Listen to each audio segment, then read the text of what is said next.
next point would be to have a look at this graph. Now, these are the number of publications on the y-axis and the year of publication on the x-axis. And as you can see, from the year 2013, there was a surge in 3D printing publications, which was actually more of, to say, from the other sectors like automobile, aerospace, and the other areas. But if you look at the medicine and dentistry sector, there was an increase.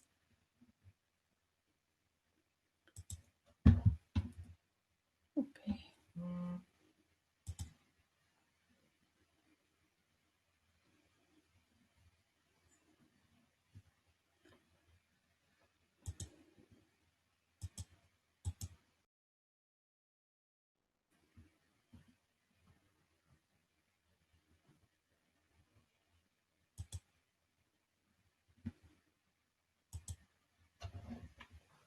So if you look at this graph,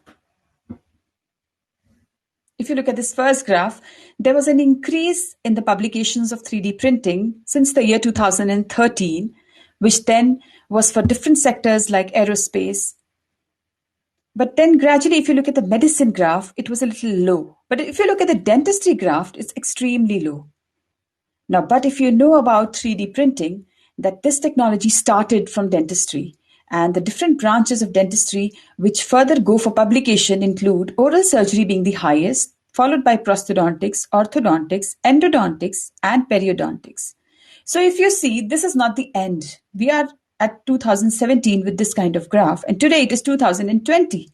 The graph hasn't changed much. But I would say that this is not the end, this is the beginning. This definitely shows us that there is a lot of potential to go for research in different branches of dentistry. So what is the basis of research? Well, we are working with patients. We are in a field of science and technology, and science works with evidence. Well, evidence is built on clinical results, and these results are to be measured. So are you measuring your results? Because what gets measured improves. So where to start with research? Well, first you need to choose your area of focus. And I would say that each one of you who's doing medical 3D printing has definitely chosen their area of interest. So for dental clinics, for example, record each case and build on each patient for data. Measure the clinical parameters and join research clubs to differentiate your practice. For dental colleges, you need to conduct studies for different pathologies or different dedicated groups and join research clubs on areas which are not in the curriculum. Now, I come from a level 1 trauma center, which is JP and Apex Trauma Center, AIMS, New Delhi. This is an ATLS protocol-based center where we have a red area team, and the theme is that to treat first, that kills first. So, well, definitely maxillofacial injuries take a backseat, because when you have massive maxillofacial injuries, the idea is basically to restore the airway and the respiration so that the patient can be then held to be taken care of other areas which are injured massively. That's what happens here. And so these patients then follow us up after a couple of years. And that's what we do in the OT then. We are going to restore them with a team-based approach. We have a multi-specialty team consisting of the maxillofacial surgeon, plastic surgeon, trauma surgeons working together for a common goal, which is patient care. And so I typically worked on different projects which were related to wound healing and amputation and maxillofacial implants, maxillofacial models. I would like to present here one of the research that I conducted there based on conducting clinical trials for 3D printed implants and their advantages. This is one of the patients who had come up in 2014. Well, the patient came in 2012 and he had a massive maxillofacial trauma. I was the person to see the patient in 2012 in the OR, and the entire face was shattered and we could do nothing but just fix the mandible and leave the rest to itself. After a period of around 2 years, I saw the patient again in 2014. And the patient was really worried because he had been roaming around for almost 2 years, but there was nothing that was being done because he required a multi-specialty approach for an ENT surgeon to intervene, for a plastic surgeon to intervene, and then a maxillofacial surgeon, the ophtha people. So this was a confused state. And then at that point, it was the time that I got the first model made. And this was my entry into the 3D printing territory, I would say. And when we had the model in hand, everybody could actually be at the same point and everybody was on the same page. So all the surgeons, irrespective of their specialties, at the moment they picked the model in their hand, they could actually see it so clear as to what to do. And so there was this case. There was there was loss of vision, there was severe mid-face deformity, there was oroantral communication, which was very severe, and we didn't know whether there was bone inside there, but that is what models helped us with. So now when the surgeons saw the model, they actually could easily plan that the first thing now we needed to do was to first fix the midface, the outer contour, which is the zygoma, and the inferior orbital wall. And when we saw the second model, which was of the mandible, we could clearly see that there was no bone, absolutely no bone. The whole palate was there was such a big communication without any bone support. And so here we were, because of the models, within 3 months, we planned the surgery and we actually fixed his face. We could at least build his contour, and then he got his artificial eye prosthesis done. But as we progressed in this case, when you look at the profile view of the patient, we could see that there was deficient maxilla. And next step for us was to reconstruct the maxilla. And so that was the case, that was the profile of the patient, depressed nose, a dish face deformity, as you can see. So here we went for the free fibula. We referred the patient to the plastic department and they operated him for fibular reconstruction. And so that was a sensible point to do. And so we used the models, and the patient ultimately went for, with the help of models, we were able to plan the surgery. And so that was the benefit of 3D printing at that point in time. But the things didn't end here, because this was a very unexpected case. And after some time, almost after a year, the patient came back to me telling me that there was a lot of smell in his mouth and there was some pain. And as the moment I opened the mouth, I could see all the bone exposed. There was bone necrosis. And then we had to take the patient within, I think, that week and remove that bone completely. And we were back to same. So again, now we came back to 3D printing, because now we wanted to see that after the removal of that fibula, what is left? So we were at the same point where we had started. And this patient was a challenge for us. And now we had the patient at the same point wherein there was no bone, absolutely no bone, to actually fix any kind of implant and provide him with teeth. And already it has been 5 years that the patient has not been able to get anything with respect to the bone or the teeth there. And he is expecting so much from us. Especially, he wanted that he could speak clearly, which he was not able to do because of the oroantral communication, and we could not give him teeth because there was no bone. And so we went ahead with 3D planning, and Dr. Nason helped us on that.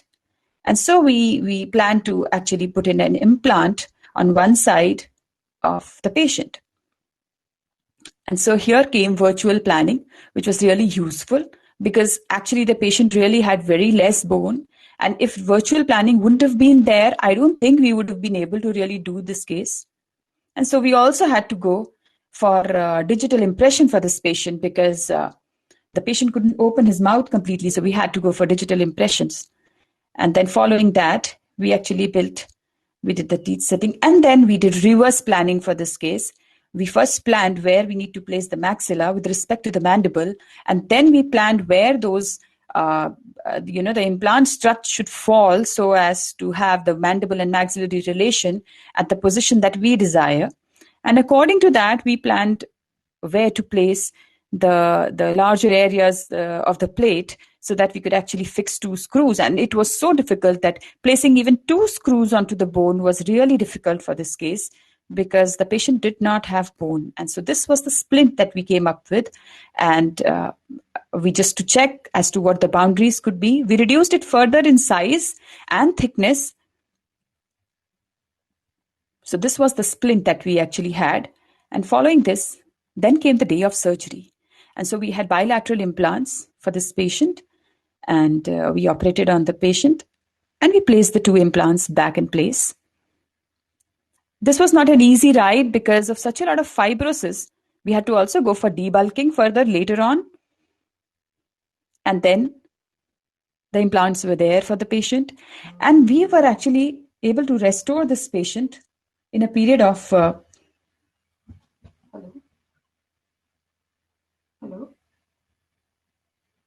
We were able to restore this patient in a period of almost 1 year. And this is how he looks now. So this was something which was amazing for the patient because we did not believe we would be able to do that without virtual planning. So we measured the operative time, the hospital stay, the quality of life for the patient, and of course, parameters on the CT scan. After that case, we did another case, which was a case of, again, massive maxillofacial trauma. We were also picked for another case by the media, and this case has also been published. So where are you now? Have you started using additive manufacturing in your clinical practice? I would say measure your results. Don't be left behind because research forms the backbone of what you do. So my experiences with 3D printing started from modeling for complex cases, conducting clinical trials, planning reconstructive surgeries, surgical placement and designing titanium implants, virtual surgical planning, regulatory considerations for medical devices, which I picked up later, and speaking on medical 3D printing in national and international forums, fabrication and designing of dental implant guides, writing grants for funding, getting funds to conduct research, publication, and modeling for patient education and planning. With this, I saw that there were basically 4 hindrances to this technology penetration. One was awareness about the technology and what it could do. Second was the cost, which was a big factor in the country like India. Third was consultation in terms of people did not know where to start from considering the technology. And the final was research. There was such a lag in literature because of research which was not being conducted. So how can I help you in research? Well, I do consultations on how to start with 3D printing, to cross the barriers of cost involved in 3D printing, getting you cases, your old cases or new cases into publications, guidance and handholding in terms of funds. We also received fundings from different funding agencies like DST, BIRAC, through different grants that we wrote, through Satyam, through there were ICMR grants. We go for proposal writing, creating future research plans, and speaking on behalf of startups for propagating this technology. Recently, in the COVID times, I created a podcast called Surgeons in 3D Printing, where I interviewed surgeons across the globe. I asked them what their journey was, how they proceeded, and put it all together in a podcast, which is available free of cost for everybody who can hear that. And it is such a great resource for people who would want to know about 3D printing and where to start from 3D printing. The further details on this are on the website, which is www.surgeonsin3dprinting.com. We also have started a 3D printing journal club, which is for doctors. So as to get involved into 3D printing, we discuss different literature on that. And there's also a course which is coming up, which is Introduction to 3D Printing for Medical Professionals. The details of all of this is on the website.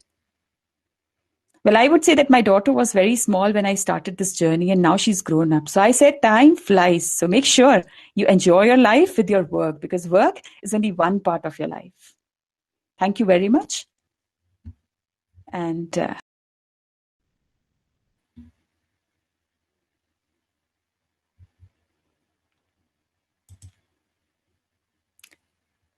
so I would like to ask Dr. Mayra Vasquez. She is the founder of INOF 3D, and I'd like her to take over the session from here. Hi, everybody. Thank you for inviting me to be here today. It's a pleasure to meet you all. And I'm going to start my presentation.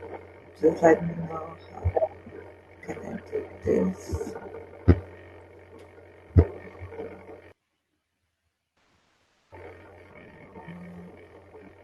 So I'm going to talk about what I live in Brazil, and I'm talking from São Paulo, and I'm going to present what we are developing here in Brazil about 3D printing in dentistry, and focused on educational programs. So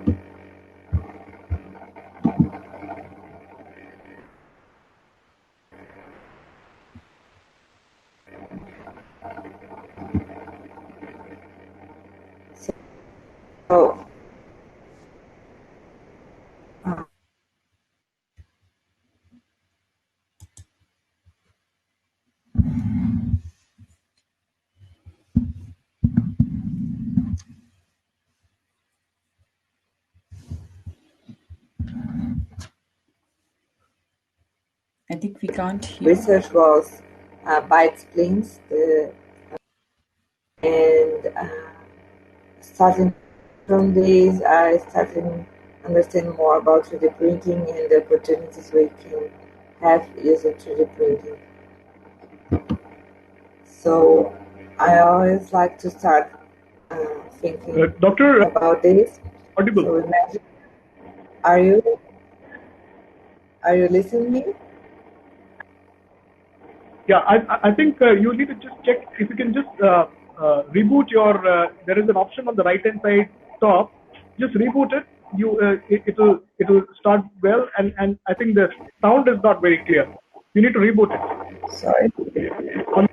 On the right hand side, you see an option reboot. Just need to reboot that. So your troubleshoot. So next to your photo on the top, on the right hand side, Sorry. it's small icon on the top. So like I'll explain. So where you see your picture on the right hand top, just next to that there's a sign of troubleshoot. If you click that, we can hear you clearly, or else speak a little more loudly. Okay. So I will try to speak loudly because I don't know what's happening. But are you listening to me now? Yes, we can listen to you. Just speak a little more loudly and share your screen. Thanks. Okay.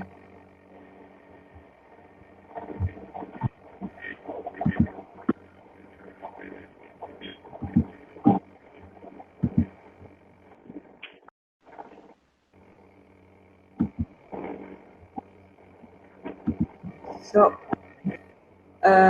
let's start again from here. So, are you listening to me better now? Yeah. Okay. I like to start my presentation. I always think about the potential of 3D printing. So let's start using our imagination and 3D printer that we can use to print anything we want. We don't have any limitations based on materials or anything else. So it was a magical printer, and you can ask anything for this printer to produce. What would you like to produce this printer? So I always like to start from this because 3D printer, the technology there's no limit for this. And the limitation is about our desires and our imagination and the applications from this to our practice. So based on this, we can think about the new normal that we are ready to face. So nowadays it's very common all people to understand better about technology, even the people that are not used to use this, because we have to do this. So because of the technology, I'm having the opportunity now to be with you, even I'm in Brazil and you are in different countries. So technology is here to help us, and the 3D printing is here to help us too. So when you think some years ago, I think in 1807, So we have something that there were movies that we cannot imagine that things that were in the movies are going to be real nowadays. And in this movie, they printed a woman. They imagined a woman, and they printed a woman. So nowadays we are almost there when I think about 3D printing or bioprinting.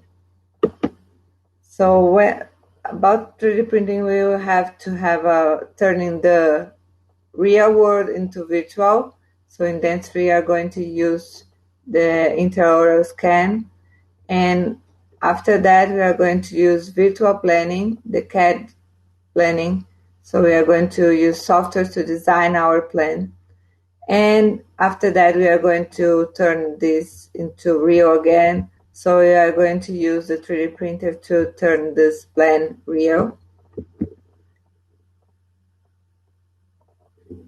And when we consider the experience, so we have the innovators, the early adopters, the students, and the seniors, the doctors. They have experience. So we now have to mix this and find the new dentistry here when we can mix the experience with the innovation. Nowadays, what we do at the college, at the university, so we start teaching the students about the traditional dentistry, and after that they have to unlearn some parts and relearn about digital dentistry. And maybe in a few years we are going to teach almost all these new doctors that we are going to teach them just the digital, and they are going to achieve the competence in earlier, and they will not have to learn all these things and unlearn this almost what they are not going to use anymore. So what I'm working nowadays is about research and how to introduce this innovation, the technology at the university for the students, undergrad students. So we are training universities and faculties in healthcare for innovative and efficient use of the 3D technology. We are developing educational material, training online platform. We have a lab facility inside the University of São Paulo where the students can train. And we have a lot of different research groups where we can discuss about new options for 3D printing and develop some research as this one is about the accuracy of occlusal splints. This one is about post-processing and development of new techniques. So most of them are about the things that I consider nowadays the most important things to think about 3D printing, research in 3D printing, that is about accuracy, the protocol, and how to choose the best option to print the materials and all the things that is related to accuracy, and about post-processing, that is really important to understand to have the reliability in the materials that we are going to use intraorally, and about the techniques we can develop some new techniques using 3D printing. So when we think about 3D printing for doctors, the experience, they are expecting, most of them, they are expecting accuracy. So you can print something that is really accurate, and it's really, you can see everything here, and it's close to real we can go. High performance, for example, here in these splints. so we can find high performance. It can be used for long term for the patients intraorally, and it's reliable for this. The quality, the surface, and the details here we can see. And here we can see the final print, so you can use this to deliver to the patient the final prosthesis here, and it is going to be easier and faster to have this for the patient, to deliver this for the patient. And the same here, we can try, we can do this to try in the patients in just a few minutes or few hours. We can plan this at the software, and we can deliver this to the patient, so we can just try in the mouth. Or like surgeries that we can plan, and in this case here, we are going to use the same angle, the same shape of the root of the patients.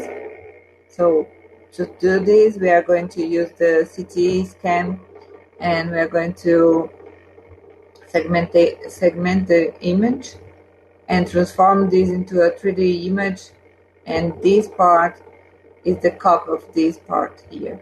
So we remove the teeth, and then we are going to use this prosthesis here, the provisional here, and it's going to heal, copying this emergence angle. And when we think about innovation, so the segmentation is something that is going to be really helpful for in dentistry. So we are going to do something like Dr. Rucci presented first.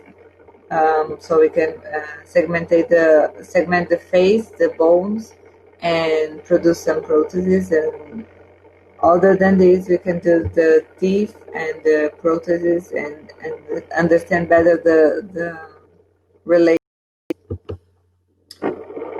We can create something like bone substitute. So this is something that we printed this part in a biocompatible material. So the patient's going to have this is a material with hydroxyapatite. So it's going to be substituted by bone, and we don't have to do surgery, a new surgery after the healing. During the time, this is going to be substituted by bone. Or we can study some surgeries using this, so we can print the model prior to the surgery and prepare the surgery. We can use the bioprinting. That is nowadays we consider this a 4D impression, because we have the three-dimensional form, and the fourth dimension is going to be the time, because this is going to be modified during the time. So in 3 dimensions we have length, width, and height. And the fourth would be the temporal dimension. Now in this case, it is similar that the previous one that I was showing. So they used this material to create a scaffold, and this scaffold is going to be placed here to guide the regeneration and the shape, and the patient is going to heal, and to substitute this to bone. And we are using this as an experimental surgery material too.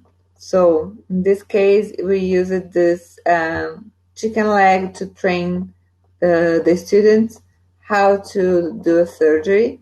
So they segment the image, the CT image, and using this image, they transform this in an STL file, and they can print like a prosthesis or something like that, and substitute this part of the bone during the experimental surgery. And so the first year students, they can train, they can understand better about the images and how to print and how to plan a surgery. So they are during all the college, they are going to have to be in touch with the technology. The same thing for occlusion. So we are considering the occlusion to plan a different kind of device, like the mouth guard for sports. And when we consider the position of the jaws to plan the occlusion and to give the players more stability. And here we are using technology to teach the students about how to use the articulator here. So this we developed this during this year because we had to give classes online for the students because of COVID pandemic. And because of this, we created this model so the students can train to use the articulator. Even we are not together at the same place. And to finish this, I'm going to present something that we developed here in response to COVID pandemic too. So this was a project that happened because of COVID, and we produced a lot of face shields using a network in all our country. So all our states, we found someone to print, and they are giving this to the hospitals, the public hospitals here, and helping them to protect during their work. So we developed the model that it was easy for anyone to print, and you don't have to have any printer. You can print this because it is easy, and you don't have to think about supports or anything else. And we did this, and it is available online, so anyone can use this to print this model. And I think that this I prepared for today. Thank you, and here is my contact.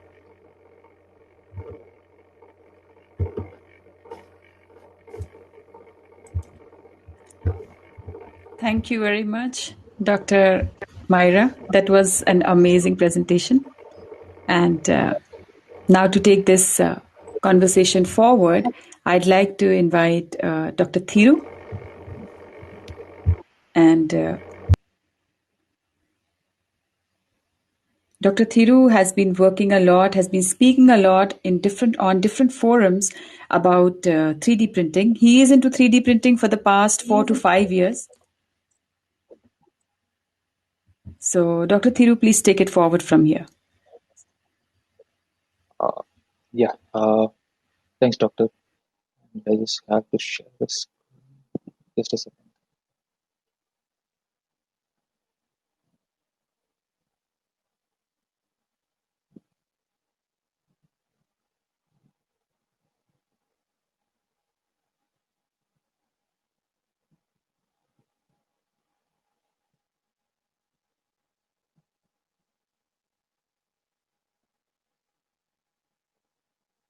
I'm just trying to share the Andrea's screen, but I'm not able to do that.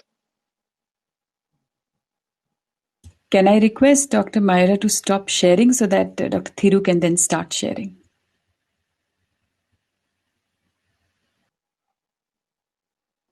Yeah.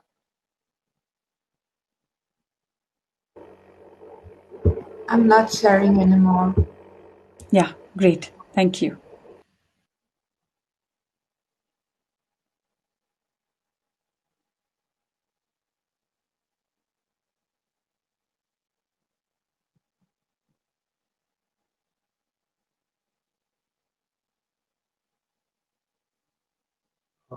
Can you see my screen? No, not yet.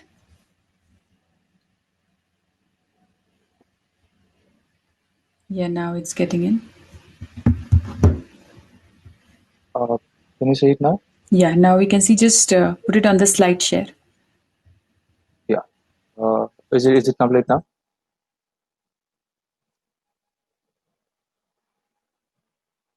Uh, can everyone see the presentation here?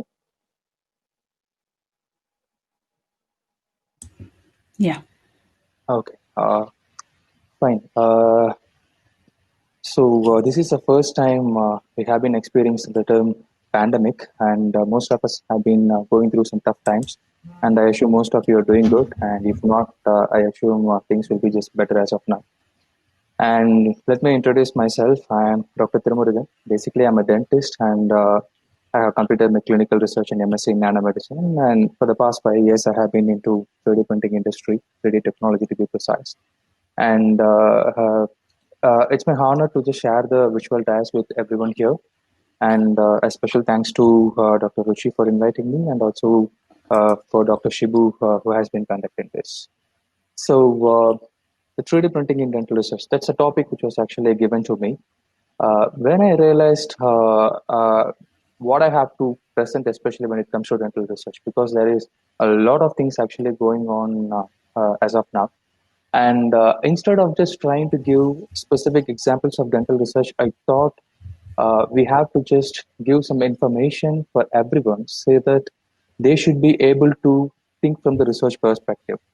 So, just on the agenda, I'm just going to talk about just a bit on a 3D printing introduction and why do we need research, what are all the factors we have to consider for a research, and examples of some research, some of the obstacles we might be facing, and finally the conclusion.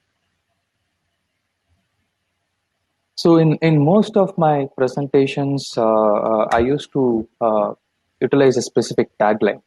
So when people ask like what is exactly a 3D printing, I used to tell them it is more like a stage, and it is up to the artist to perform what they want or what they really wanted. Because this particular technology is there for more than my age, that is around more than 35 years, and we have been talking about its advancements only in the last 5 to 10 years. So that's where it actually comes from, and in here it actually has a lot of answers in itself. The idea is like we just have to ask the right question. So when we have the right question, then we have the right answer in here. So the first question would be, why do we need to consider research? So the factors for why, I always used to say like QZ and QA. So the first one stands for quantity, and the next one stands for cost, quality, and finally the adaptability. So when I just think about quantity and quality, there is a lot of advancements which are happening around. And when we are actually thinking about research, we just have to ask ourselves these four questions. Is it actually going to increase the quantity of the current research, current thing like which we are following, or else is it going to increase the quality? Is it going to reduce the cost, or is it going to help in the adaptability? So where exactly are we standing, and where we just have to progress? So we just need to have a very clear picture on that. For example, like when we talk about the quantity, imagine a dental lab technician who is actually doing 10 metal coatings in a day. And if you're just thinking about 3D printers that can actually print to a various range of 40 to 60 different metal coatings in a given day. So that's a huge quantity. So we just have to make sure in what aspects it is being addressed. And next comes the quality. So is it accurate enough? Is it reliable enough? So we just have to ask the right question if you're just actually going to concentrate on the quality of the research. So next comes the cost. Because I was actually when I have actually started my 3D printing journey, one dental cast was actually costing around 400 to 500 rupees to 3D print. So that was like way too expensive. So everywhere, like when we just talk about the technology, the next thing will be coming will be the cost of it. Like, how much it is. Like, is it going to be feasible for me? So that's the question a lot of the doctors will be asking.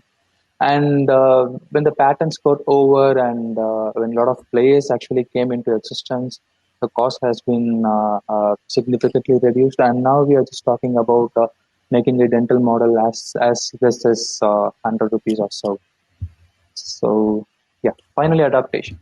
Most of us would be happy with whatever they're actually going through, say it as a practice or say it as a research aspect. Like they would be happy with whatever they're actually doing as of now. But eventually, we just have to be in the race. We just have to clearly move on. Because I have just put a picture of this late 19th and 20th century roadside dentistry, and still I have seen something of the roadside dentistry in India also. But we have evolved ourselves, and most of the hospitals are actually adopting the complete digital dental flow. So we are just talking about this single day crown, single day dentistry. A lot of advancements are actually happening around.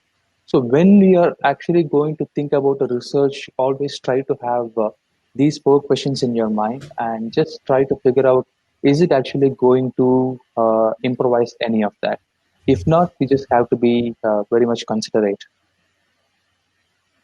So next thing is like, what do we have to consider for research? In here, I just want to just list out the 3D printable materials we have as of now. So we have like thermoplastics, we have various metal printers, and then we have thermoresins, photopolymers, powders, hydrogels, and bioinks, electric components. So when we are actually going to think about a specific research, what sort of material that will be fulfilling the current research we are talking about? Is it going to be analyzing the bone anatomy? Then the thermoplastics will be a better option. If you're just going to just work on a heart model, then the photopolymer resin would be a better option. And if you're just going to work on any titanium implants or something as such, again, the metal will be coming into the picture. So we have to be very precise with what sort of objective we are expecting, and we have to be carefully selecting the material based on that. So I have actually associated with one of the company in USA where they actually make electric components, and even a lot of advancements are actually happening around. So 3D printing methodologies. So we do have various 3D printing methodologies, and even a lot of newer things are actually evolving as we speak now. And we can actually categorize based on the plastics, metals, powders, and based on the hydrogel. So we can categorize everything. So when we are actually going to just do a research, we just have to analyze what sort of material we might be needing and what sort of methodology we are actually expecting. Is it the accuracy? And then we have to just think of a photopolymer resins. So you need to be like very precise with what sort of technology and what sort of material we will be just utilizing in it. And it's surprising to see a lot of people are actually having 3D printers in India itself. And they're just providing some wonderful services. So we just have to be like very vigilant to that. So 3D material forms. So we can just make completely a rigid model. For example, like if you just want to design a modern forceps or anything that will be just utilized in surgery, if you just want it to be so sturdy, we are just thinking about this carbon fiber materials. So it'll be incorporated with other materials. So you can always have an option of uh, like understanding what material you might be needing onto that. And again, when I just say about the soft materials, again, some of the Gingiva based models, you can just go for that. And again, some of the flexible materials. And when we just talk about transparent materials, you can actually just look at some of the models which are 3D printed in statuses where you can just have some different colors for different nerves and arteries. So you can just visualize everything. So it can be used as a perfect study model and a training model. It has been used in various applications, to be precise. And when we just talk about biocompatible, and before 5 years, I was just searching for a lot of things, and there was a lot of hurdles in between me, and very few biocompatible materials were available, and that it was very expensive. But now we are just having a complete range of biocompatible materials. So literally, we can use any biocompatible resin to make dental models. Like just like an end user product. I will just give you more examples in the coming way. So data conversion. So we know, like the 3D software is basically the bridge that connects the 3D scanners and also the 3D printer. So previously, like we were just having 3D scanners and the 3D printers. There was not a lot of softwares available at that point of time to convert DICOM into STL. But now various companies have put forth, and we are just having user-friendly softwares where we can actually convert into STL file. So where to research on?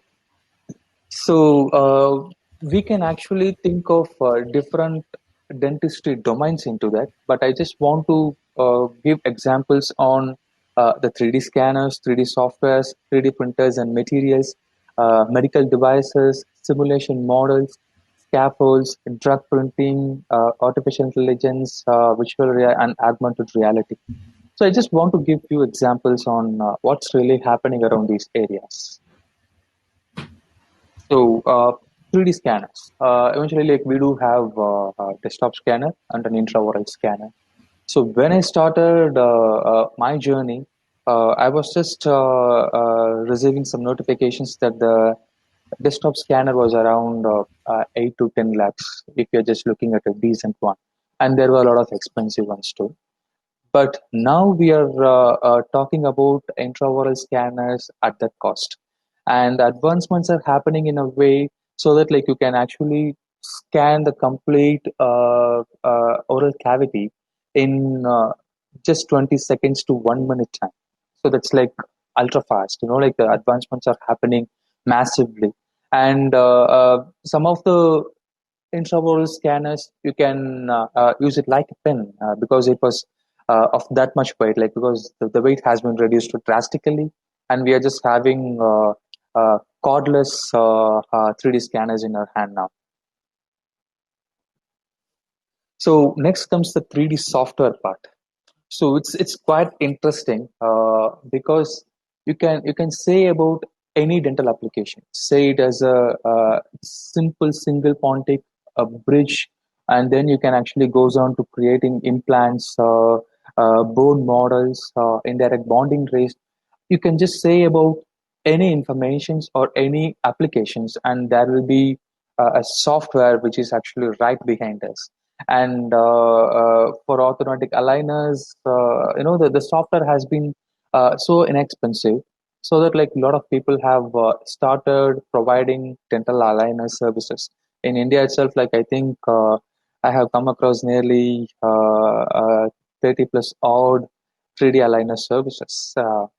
So now you can realize the potential of this 3D software, and digital smile designing, implant surgical planning, everything is just being improvised. And previously, when I was just using few softwares, like I have actually worked with different softwares, including Sirona and Exocad, and also Mastro.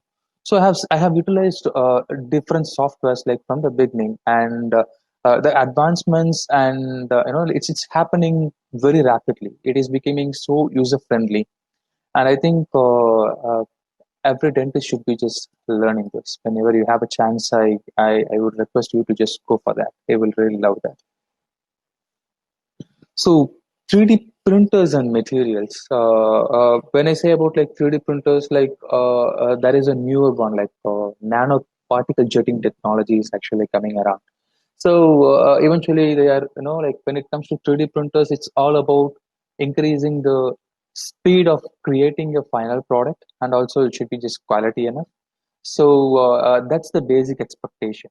When we were actually talking about some of the resin 3D printers, which might take few hours time to make a model, and then suddenly a 3D printer named Carbon came into picture, where it was utilizing a different technology named Clip, where they were utilizing a newer technology, and they figured out to 3D print particles and the end use materials which are like kind of much faster.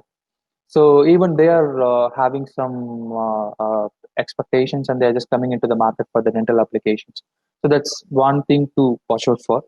And just think about the speed and quality of the material and the cost of the 3D printers. So now it's actually coming up. And when I say about materials, especially the biocompatible materials, we have like various dental resins that has been manufactured that can be utilized as a immediate temporary restoration for even 6 months to 1 year of time, because people have been utilizing it like without any issues. And now we can actually see the simple and surgical guides and everything.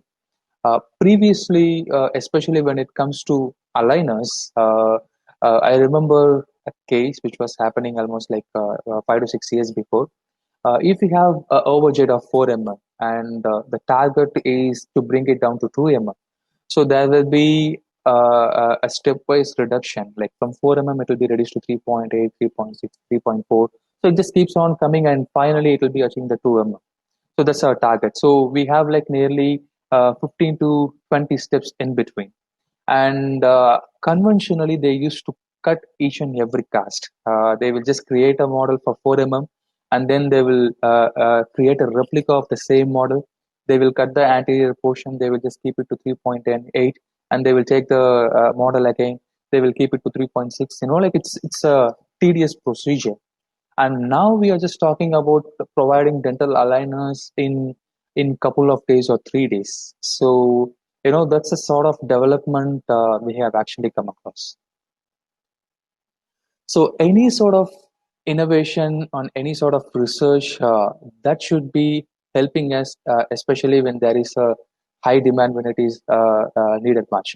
When we were actually expecting face shields during this COVID outbreak, and because of the lockdown and because of manufacturing difficulty, people are not having enough face shields with us. But 3D printing came into picture, and they have actually fulfilled the demand.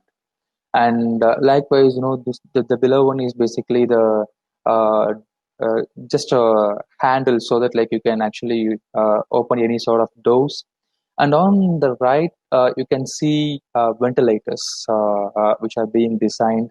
And this specific model was there in the open source, so you can actually download the file directly, and you can actually 3D print it. So that's a sort of application. This like the demand has actually been fulfilled by these sort of technologies. So I thought like it's kind of a very crucial one, because I was working myself as a COVID warrior. Like I was on the field from the first day of lockdown for almost 3 months, and I have seen the rough phase, and I have really witnessed how the technology was actually helping us. So next comes the teaching and training model. So we have like various technologies, and I have just actually given a picture. The left side, which is actual live case, and on the right side, you can see that's basically the 3D printed one. I think like it was actually 3D printed using Stratus Connex machine. So there are other printers also which will provide us a realistic means. So in the same way, we can just provide some simulation models, and in the same way, we can actually design a lot of medical devices addressing our expectations. So coming to the next thing, the scaffold and bioprinting. I mean, a lot of people have been actually talking about scaffolds and bioprinting for the last 24 hours or so. And I have been even associated with some companies while doing that. So just to get a basic picture, so it is actually for cell viability studies and to make 3D tissue assays. It also mimics the extracellular matrix, and it promotes a cell-to-cell interaction, migration, and proliferation. That's basically the expectation we are having. And it has a controllable mechanical strength and degradation pathway. So each bioprinter is like very unique, and each of the bioprintable material is also unique.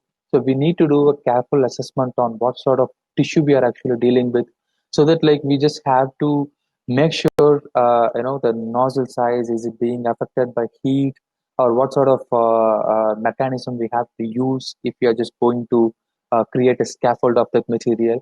And also when we talk about this degradation pathway, the natural materials are super effective, but it has very fast degradation pathway.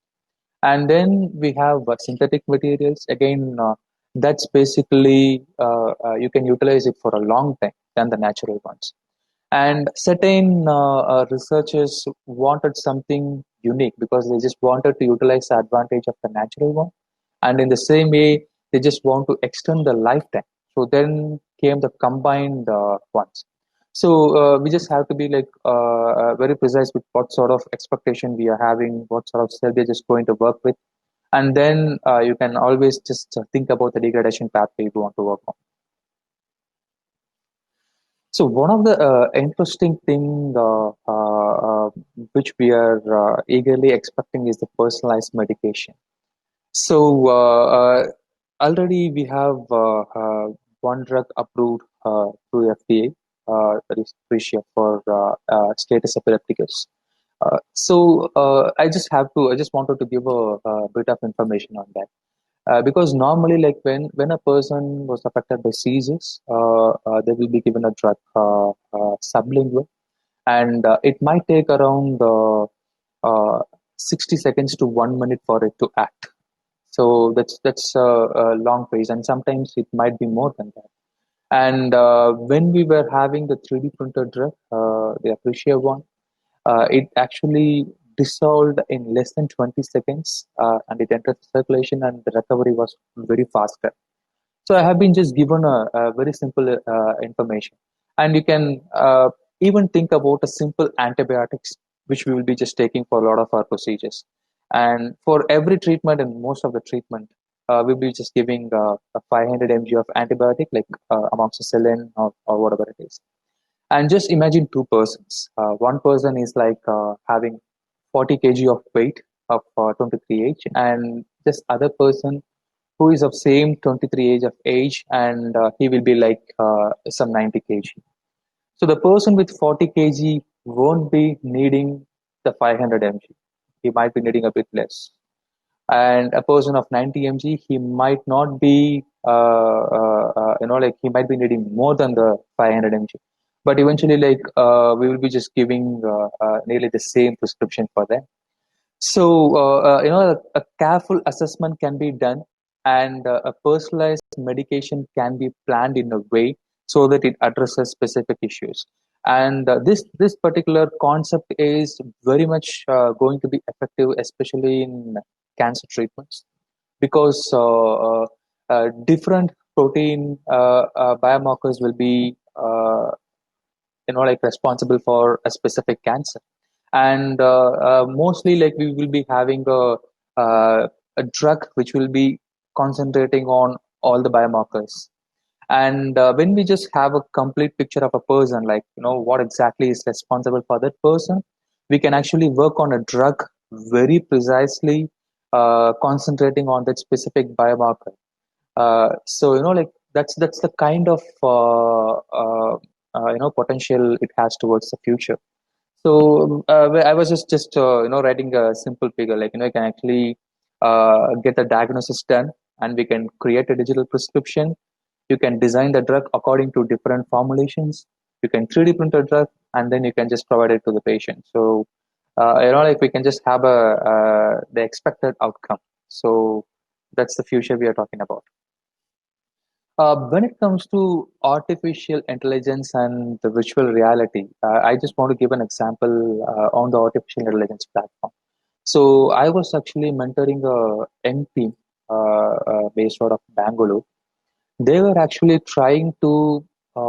they were actually in a competition. They were actually working on just taking a picture of a oral cavity lesion, and they were trying to figure out, is it a precancerous lesion, or is it a cancerous lesion, or is it going to be so these sort of things like they were actually working on, and they were expecting our input, and I was just helping them, but eventually like they just went ahead, and likewise we can actually think of different applications. So we do have softwares like normal hospital management software to different assessments, especially in the implant training software and other things. So artificial intelligence is something it's just like a kid which is being taught. So more the data, more the exact diagnosis, better it is actually coming up. So there was another example. Uh, there were nearly 5,000 different data that were studied by pulmonologists from different countries, and they were trying to find out the tuberculosis. And the experienced doctors gave a lot of inputs, and they figured out the accuracy was actually 89% when it comes to tuberculosis. And the perfect data were actually collected, and the information has been obtained from those doctors, and they were actually putting it into artificial intelligence. They figured out the accuracy was around 98%. So I won't say that is actually going to take over the complete diagnosis part, but it is going to be working in tandem with most of the diagnosis which will be coming up. And even you must have known there is a robot which was actually doing implant placement surgery in China. So like we can think about a lot of things. A lot of things are actually happening across. We definitely need to have an eye on artificial intelligence onto that. So coming into the virtual reality, so like already VR has been used in some of the medical treatments, especially for the people with apprehensive disorders and apprehensive mindset, because it was believed to be these things were actually calming their mind, especially the children, and also it was found to be very effective in some of the motor response of people with Alzheimer's and other neurological disorders. So I believe more research can be conducted on that, and it would be an eye opener. So coming to the obstacles of the research, so the first thing would be lack of interdisciplinary approach, because as a dentist, as a healthcare profession, we might think we just have to decide and we just have to work only on the dental and medical college applications. It's not exactly as such, because there are other people like biomedical engineers and design engineers. Sometimes this engineering assessment tools are much needed. Like it needs to be work in collaboration, which I believe is lagging a lot. When I was just working with some companies, I was trying to create a collaboration between those organizations and some of the research academic organizations, because that's where we can tap the issues which needs to be addressed, and this approach is the only way where we can actually bring out more better things. And next comes the optimization. So when I say about optimization, we just have to be very much work on the exact expectation. Like it can be like any machines or any sort of research tools or whatever it is like. So tools for assessment is all about like it's kind of a link between the interdisciplinary approach, because we might not need only the 3D printed models at some points. We might be needing some of the engineering assessment tools like FA, that's the finite element analysis, and somewhere like we might be even required to look at the computational biology and the flow dynamics aspect.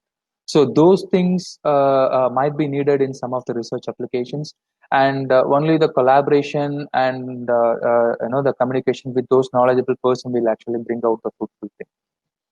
Next comes the authenticity of the ingredient, because some like when it comes to biocompatible, we just have to be pretty much sure whatever we are actually procuring actually comes under proper certification expectations. Because sometimes we might miss out and we might get a product, and like when it comes to healthcare, it is very much crucial. And next comes the accessibility of the digital platform. So when I say about like digital platform, a lot of things has been happening in the last 5 years, uh, and now it is affordable, I would say, because before 5 to 10 years it was like pretty much expensive, and now it has come down drastically. Next comes the clinical research. I was also a clinical research consultant with a few projects.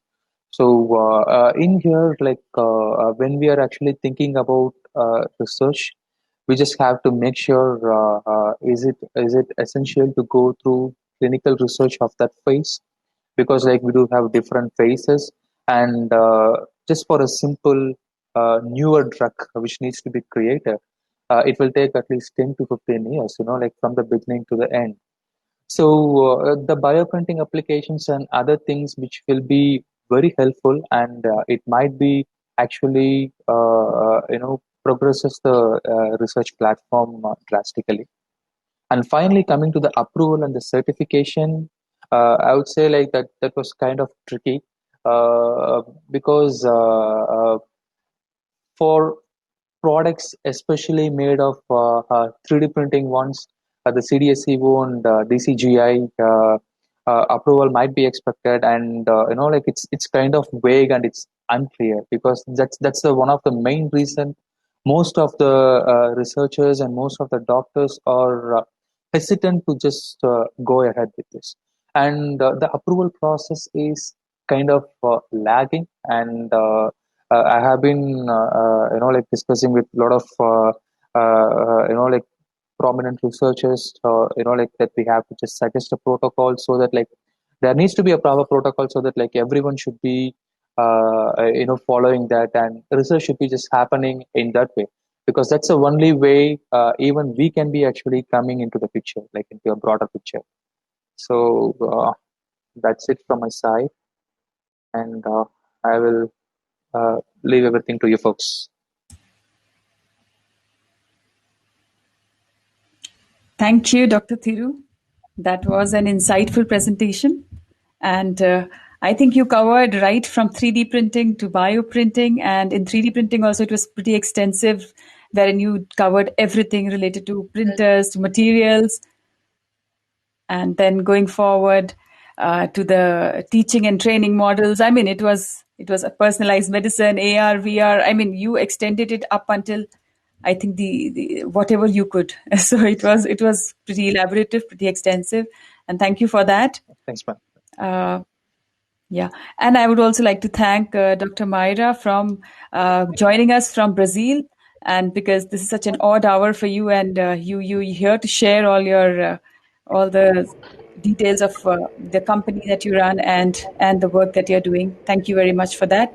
So I think we can open the house for some discussion and some questions which we are getting from our guest. So I'll just check on the discussions.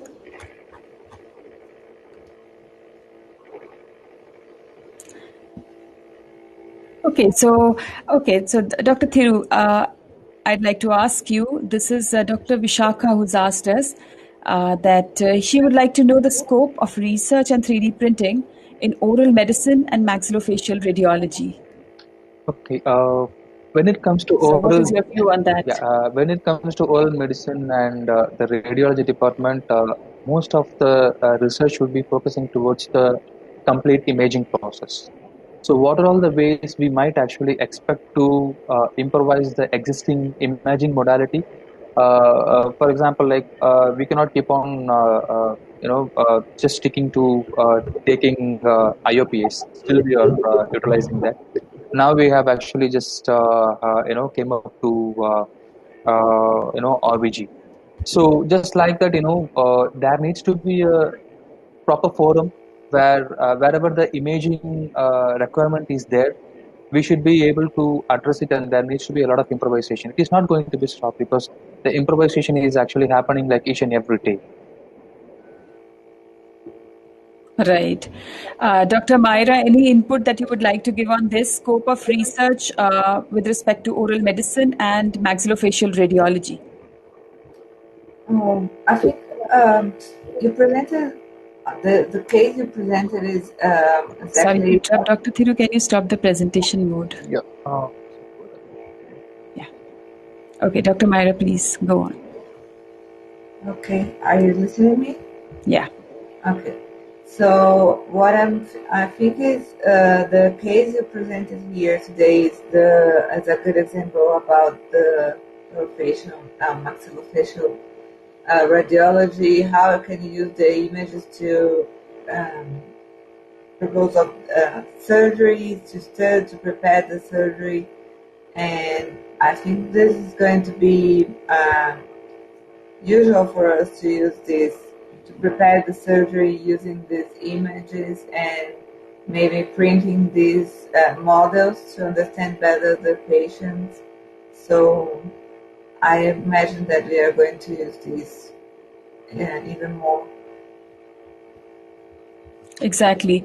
So I would also like to add on to this that I totally agree with what Dr. Thiru and what Dr. Myra said. Having said that, I would like to say that actually 3D printing in itself combined with radiology is what gives you the result.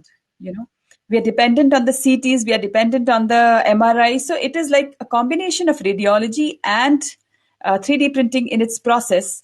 They both combine together to give you the results. So definitely the closest association in terms of a specialty which is closest to 3D printing, I think the first will be definitely radiology. So there is a definite scope, and there is a lot of things that you can do, right, from being more user friendly with respect to the software, because in radiology you already, you are more techno savvy with respect to the other specialty, so you can catch up with the specialty very early with respect to the other people. So I think you can go ahead with that.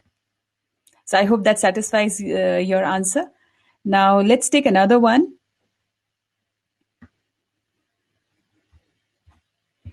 So, can you share your experiences with research in prosthodontics? This is also asked by Dr. Achin and Thomas. So, she wanted to know the research opportunities with respect to prosthodontics. So, Dr. Thiru, please share your views. Uh, to be frank, I would say like most of the applications were actually intended towards prosthodontics, starting from designing and getting a final restorative products. Previously, like we were actually thinking about just a temporary crowns that was there most of the times. But eventually, now we are actually talking about 3D printed dentures. Like you can add multiple things ahead. Uh, I would say like all of those products has been biocompatible as of now, especially when it comes to prosthodontics, and more than any other domain in dentistry, prosthodontic holds the most, in my opinion. Right. Yeah. Dr. Myra, anything to add on to this? No, I agree. I think prosthodontic is the area that is growing faster than other, and we have a lot of materials that we can use for long-term use nowadays. So I think it's going to be more and more in our routine. We are going to use 3D printing in Uh, prosthodontics. just I wanted to add one more thing. Yeah. Mostly, we are actually thinking about the 3D printable materials, and now a lot of doctors have actually started using peak and PMMA, and there is a high scope of researching on some of the nanomaterials. If it actually improvises the strength of the specific restoration along with reduced time for creating that. I think like that would add up more revenue, and that's what like most of us are actually looking at. Yeah, very true. So yeah, I totally agree because like as I did some research and I read the articles, they also suggested that in dentistry, oral surgery is using 3D printing to the most of its applications in terms of 3D printing. But after oral surgery, the next specialty is definitely prosthodontist. So prosthodontics, you have a plethora of dental materials because I think most of the dental materials are used by prosthodontists. So it is such a scope that you can get into material science, you can get into different material research, you can also get into like the dental lab, that kind of a scenario. So you have like completely two areas to kind of move around and then see what suits you the best as per your interest. So yeah. So then the next question is from Dr. Sheikh Firdos. Seems to be very close to what we've discussed right now. He says, I'd like to know the basic requirement and cost to set up a lab for dental professionals, a startup, what to expect, when to begin, the how and when of it. So that's pretty okay. Okay, Dr. Thiru, Yeah, please. that's something huge because that's the kind of consultation I have been doing for a long time for a lot of investors and a lot of Exactly. people. I will just put it in two simple ways. You have to ask yourself a couple of questions. First is, what exactly are you trying to obtain? While going to start up a 3D facility, is it going to be more of a aligner based treatment? Is it going to be more of prostate based treatments like implant surgical guides, or if it is going to be something towards like creating bone models? So you just have to ask yourself the first question, because each of the product might be needing a specific 3D printer. So you have to be like very clear with what you really want at first. And secondly, you just have to be clear with your budget, because you can start up a 3D facility from 5 lakhs to even 10 crores. It's a broad range. So you Exactly. need to be having a idea, like, this is like, if you say like, 10 lakhs is my budget and this is what I want to do. So then, it would be easy for us to give you a rough idea, like you can actually, go ahead and check with these companies and these applications. They might be able to provide you something better. So, it's more of that. Yeah, I totally go by that. And I also feel that it's a completely consultant based issue. You need consultation, which has to be very clear. You have to have very clear ideas as to what you want to do. And only then can you start this, because this is a very wide question. You need to narrow it down a little to get more clearer on what you want. So, my next question is from Dr. Vishaka again. She's asking, what is the role of personalized medicine in oral cancer detection? Of cancer detection.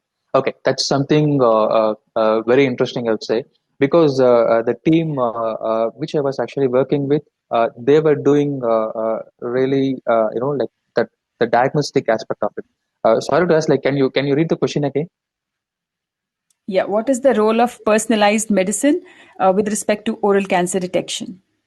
Um, okay, that's kind of tricky, I would say, because both of it are different extremes. Like, if it is going to be personalized medicine, I would be saying it's for the treatment applications. I won't see a lot of Yeah. things, especially with the detection aspect. Diabetes. So that's one thing. But if you are actually looking for the detection aspects, like I think, like I have seen a specific machine for detecting breast cancer. So that machine was actually more like a joystick, like this PlayStation kind of a joystick. And if you just keep it on a woman's breast, it actually sends a radiation, and it will try to figure out is it the normal form of tissue they have inside, or is it sometimes like harder, or is it like cancerous tissues which might be inside. So it's more of a non-invasive kind of one. So so those sort of things are there. I'm not sure, like, how uh, the personalized medication and the cancer detection is going to play a role in it. It's kind of different, I would say. Right. So, any inputs from Dr. Myra? Yeah, when you consider the 3D printing, I cannot imagine now something related to detection, but there are some technologies they are developing about the images. So they scan some, for example, when you have some lesion, intraoral lesion, so they are developed some scans. So you can scan the image, and the artificial intelligence is going to trying to help you to detect what kind of lesion is it, and trying to diagnose this earlier with this kind of technology. But I don't know if it was this question, it was Yeah. about this, or it was about 3D printing. Okay. So, like, as per my information and a little bit of knowledge, I feel that there is this chemotherapy which we give for cancers. While we give the chemotherapies, suppose we use bleomycin out there. So, what is the dose of bleomycin that can be adjusted? That kind of adjustment of the dose for that particular cancer, because the extent of cancer would vary from one person to the other. So that could be one of the thing that could, I think, if you are asking about that.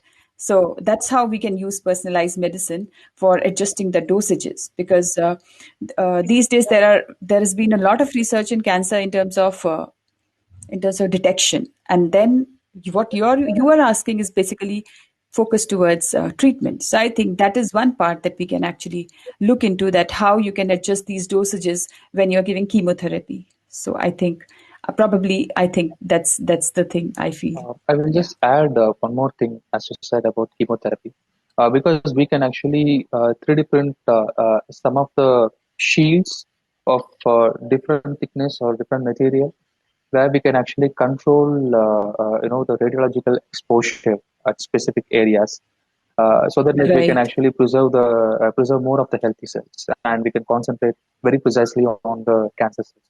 So that's being there for a long time. Just wanted to add that. Yeah. Yeah, exactly. So that's what I thought. That's the most, like, you can just adjust the dosages. So yeah. So that's about it. Uh, I'll just check if there are any more questions. Okay, so there's one more question from Dr. Sheikh. He says, can we do tele-designing of 3D printing like tele-reporting for CBCT? Okay, now these are things I think one can experiment. I mean, there is no end to what you can think on, because 3D printing is something which gives you a complete freedom to imagine and test and do things. So these are like things, maybe I would say, no, you can't. Or maybe, Dr. Thiru might say, no, you can't. But the thing is that you got to experiment, because there is no limit to your thinking, your freedom of thought, that you can experiment on things. And if it works, you do it more, you design it better, you go ahead with it. But there is no end to actually taking it forward. Uh, Then there is another one. I think confocal microscopy might be the closest option. Okay, I don't know. Maybe, okay, it's related to the CBCT thing. Okay, so they are asking to share your details. I will just write my Great. email ID over I here. think, yeah, I think that's it. So I would like to give it back to Shibu. If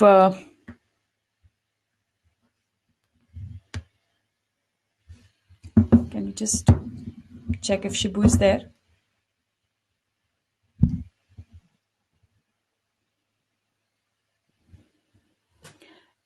So by the time Shibu just comes up, I would like to also ask Dr. Myra, what is the software you use to train on the articulator? Sorry, did you ask me about the software I'm using? For training on the articulator while you're creating those training models. Oh, okay, so about the articulator, I use Mesh Mixer. This one Okay. here in Brazil, I think is the most famous for dancer because it's free for use. Okay. And so I just use it a lot of dental model and a face scan, and the part of the articulator we created in the software, so we can relate it to the real articulator. So the students, they have the real one, and they can imagine how it works and the reference in the face and how can they mix it all together. Okay, that's amazing.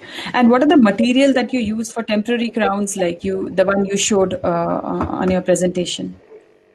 So there are some materials nowadays, and they are regulated. They are available for long-term use, and it is resin, the PMMA. Okay, polymethamethacrylate. Yeah. Okay. So I think I have a Formlabs printer. They use the SLA process, and they just launched the resin. So you can use to print crowns with different colors, and following the Vita. I don't know, you all use this kind of scale for the colors, and you can print using a material that is resin and ceramic. Okay. Okay. That's But amazing. nowadays I'm using just the resin for the temporary. That's great. Yeah, I saw that in the presentation, and I felt that's really amazing. Yeah. That's anything else that is coming up in the discussions. Thiru, can you just check? Yeah, Dr. Carl and all the panelists, great insight in use of 3D printing related to biases and the new research areas. Thank you, Dr. Chen. It's really a great pleasure Yeah, to. and thank you, Dr. Yeah. And even Dr. Chen has actually proposed a lot of bioprinting based printers and applications. I was kind of surprised to miss out few things. I would definitely be more than happy to discuss further on that. Yeah. And thank you, Dr. Abraham. And we can take that forward.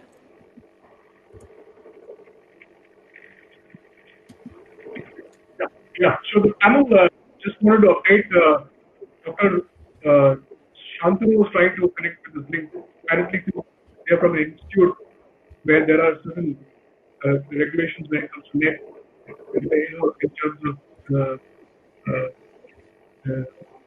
them being more than they are confined to actually have this registered in terms of opening the link to everybody. So there is a restriction, and he's actually opening up his personal connection, and he should be coming live soon.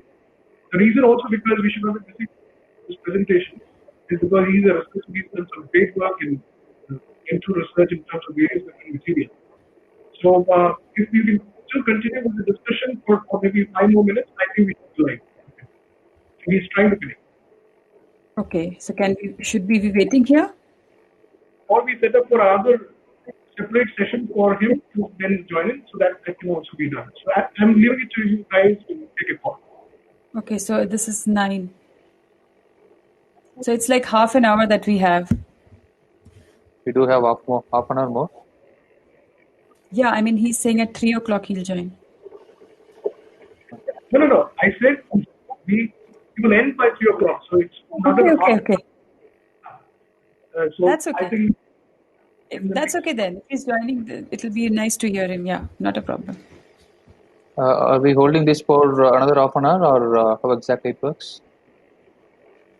So what he's saying is that Dr. Shantanu will be joining in a while, Okay. and then we can extend it with him and take it up until 3 o'clock. He'll end. Okay. And so the discussion will be even better. There will be more inputs. Okay. Fine. And just adding to these sort of things, there needs to be a proper assessment on the protocol where we have to follow on creating some of the 3D printed products, because a lot of people are actually kind of skeptical to use the one, and we just have to create a proper demarcation between it's kind of the same thing as the standard ones or conventional ones which are available in the market. There needs to be a proper clarity. That's Yes, there has to be, and it's like now a part of medical device development because gradually we are picking up on different things. Like there was another conversation. I was giving a talk on IDA, and there was one doctor who was a dentist, and he wanted to develop some kind of an instrument, not a metal, but based on different other materials that we have. And so that is another thing that we can actually think of. Dentists can actually think of that the instruments that we are using, we can personalize them. Yeah. So that's one thing. And when we are actually utilizing those materials, like it's kind of a different risk category. It actually comes up. Like when it comes to skin, that's one category, and when it comes to oral mucosa, that's on the next category, and when it goes something inside, that's like the high risk category. So there are like different Yes. classifications that are there, and when they are actually going to think of a specific material or a specific product development, they just have to make sure those material needs to be a bit chemically inert. So that's one thing they can actually look at, and especially like they have to do a proper assessment of what would be the what would happen like if saliva mixes with it. So, is there any Exactly. change or anything that needs to be addressed or looked at? So, I think those sort of things needs to be addressed when we are actually thinking about product development. And I think once you have the idea of what you have to develop, how you have to develop will come up gradually. Like suppose if we start thinking about the chemical thing, we get to know that there are chemical characterization tests which are done Yeah. for doing this. So as you proceed, you get to know different things. But first, you have to have the idea as to where you got to go. Yeah. Also, as I said, like in the presentation, this FEA and flow dynamics will be needed at some point. Yes. Because Yes. when we are actually doing a product development, we just have to make sure that is actually the new product which they are planning is better than the existing ones. But in what way? Yes. It has to. Yeah, is it making it Yeah. easier, or is it making it because it's becoming stronger, lightweight? Like they need to understand, what sort of difference this particular product development is going to make. And besides that, we also need to know what are the forces which are coming in onto that product. So if there are forces involved, if there are any kind of pressures involved, which kind of can change the dynamics. Exactly. So we need to go for different kind of analysis which are required for the respective Yeah, product. So that's where so product development involves a lot of research in terms of these analysis. that's where So which are all engineering that's based. where the finite element analysis element comes into picture. Because when we actually start something as such, like we just have to check with other universities. So it's kind of a collaboration. It's Yes, kind of it is a definite collaboration. yeah, Yeah, you have to go. Without collaboration, research can't propagate. exactly. Uh, So yeah, you have to have collaborations. that's true. That's true. Very true. And we have Dr. Shantanu who will be coming up next, and he is from Biomaterials Tissue Engineering from IIT Kharagpur, and he's basically focused on design. So I think we will have a lot of learning also, because this is a part wherein even everybody collaborates. Yeah, So it is a collaborative. It is always a collaborative effort. that's true. That's true. And there is not a. I mean, like. A doctor's input is also very much essential when it comes to Yes. designing on the software aspects also. Because recently the CDSCO has actually provided IVD classifications there where they have actually categorized instruments and also Implantable devices yeah, also they have taken, I even think, for separately. even for software they have created the classification. Yes. That's kind Yes. of a welcome So move. software comes in class 3 or whatever you're using, they are like separately. Softwares are also classified. Printer is also, every technology is also classified. Otherwise, initially it wasn't a very elaborative classification. It has really come up. It has all changed. So it is really great. It is very extensive this time. Yeah, on the normal scale, that's fine, but I'm not sure like how much changes has been happening when it comes to 3D Actual technology, application. 3D technology applications. So that's quite. Yeah, actually, it is more difficult with implantable devices. Like we did implants. So with implants, it's a problem because when it is models, you can say it is diagnostic. But when it is implants and it has to be left in the oral cavity or in the mouth for more than 48 hours, then it is like class 4. So there you are into trouble if you don't have all the regulatories met.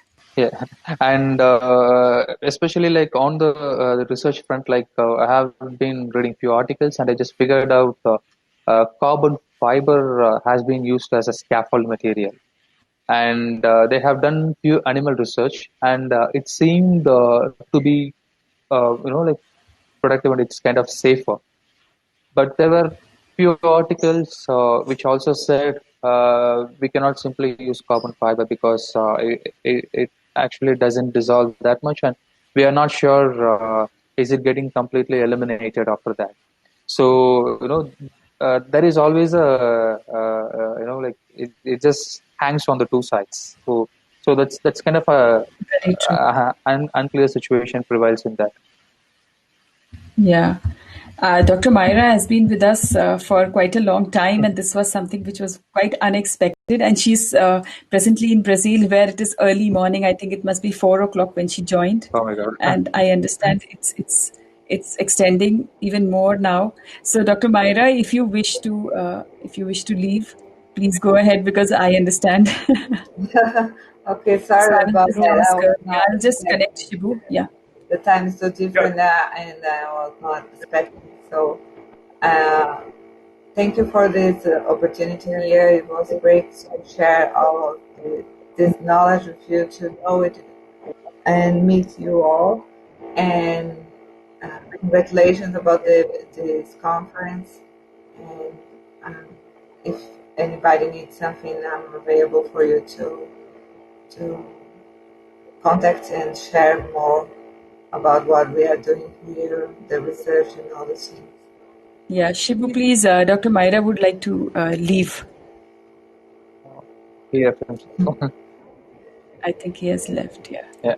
Yeah, that's okay. Thanks, Dr. Myra, for your time. You have shared a lot of things, and it's like we have to just learn a lot from you also. Yeah, especially the periodontal applications are very less at the moment, and they really need to increase. So I think Yeah, that's true. we really need to work on that aspect. So yes, we'll soon get in touch.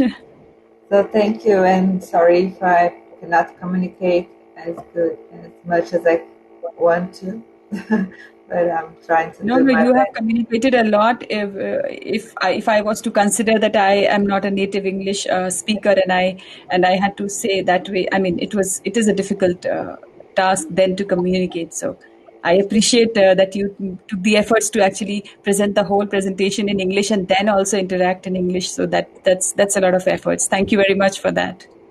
Thank you all. Bye. See you. See you. Okay, bye bye. Bye-bye. Yeah, bye bye.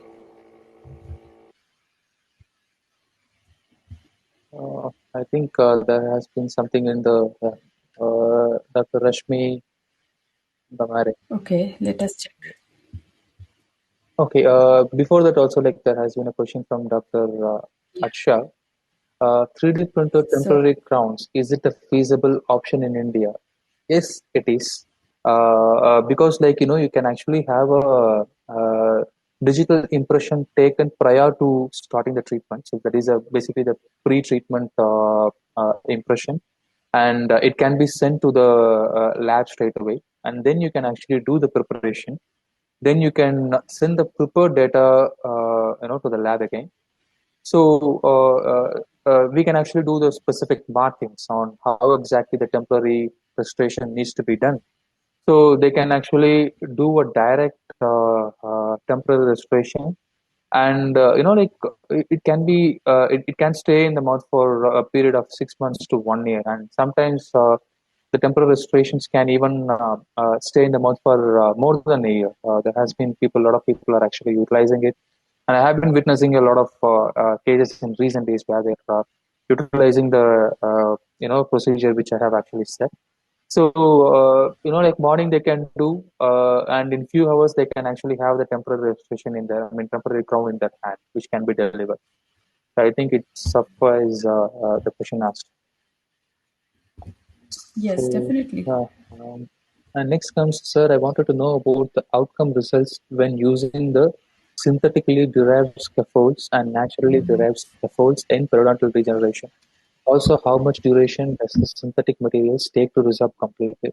So that's kind of a wonderful thing to consider, because to be frank, like I haven't been doing a lot of research assessments on bioprintable materials, because I have concentrating more towards the material development on the prosthetic and prosthodontic and other aspects, including including artificial intelligence and some of the sensors that can be incorporated into dentistry. So those sort of things I have completely moved towards that.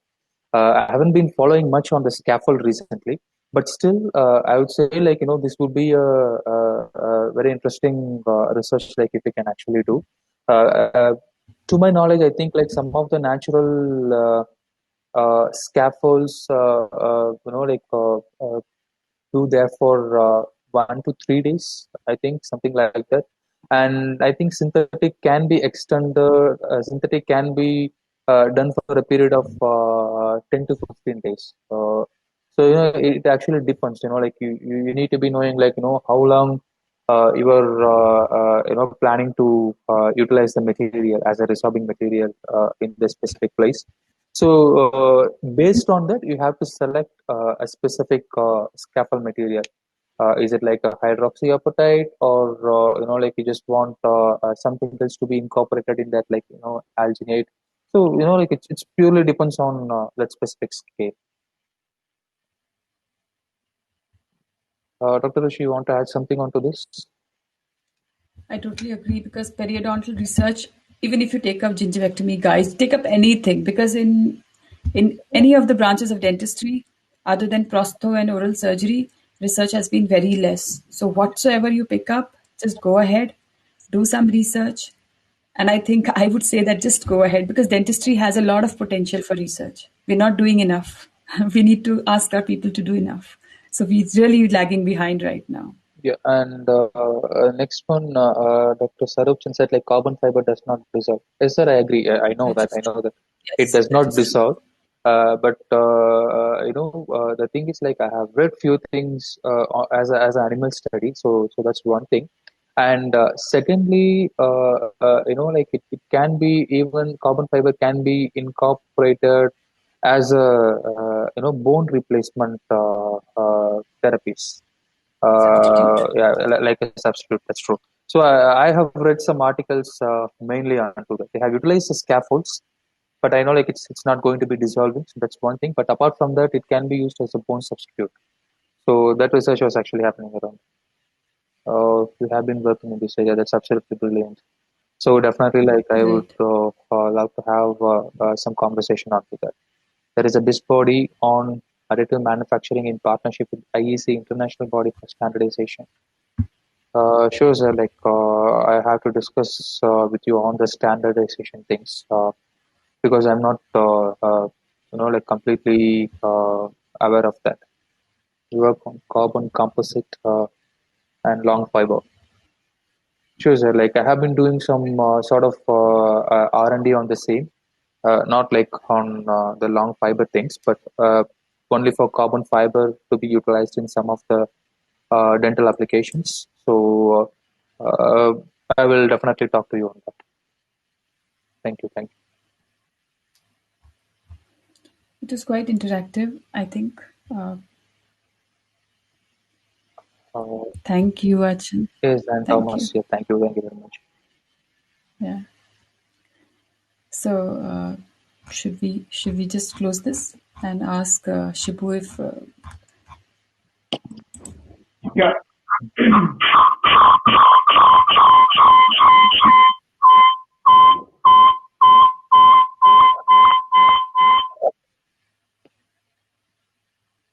Yeah. So, gentlemen, thank you so much for your time, Ruchi. So we will not be able to extend this too long. Yeah. What we probably is to have a session dedicated to a slot, which while he connects, we will try and arrange it. So thank you so much, and it was obviously an insightful discussion, and I think a lot of things were being deliberated, and that's the key for initiatives like these. I think it actually helps clinicians and researchers when coming on a platform like these. In fact, while I was talking to Dr. Shantanu, he was very excited. He wanted to be a part of this, but unfortunately, network. Yeah. I mean, one is he couldn't get the access because there are certain standard norms and certificate approval processes that needs to be taken from IIT. So that's been one of the case because now he's using his personal laptop and he's trying to get it. He's trying to connect. So we will try and schedule it accordingly and people will try. Yeah. Thank you so much. Okay. Thanks for your time. Thanks a lot for your time. Thank you. Shibu. Thank you. Bye. Bye.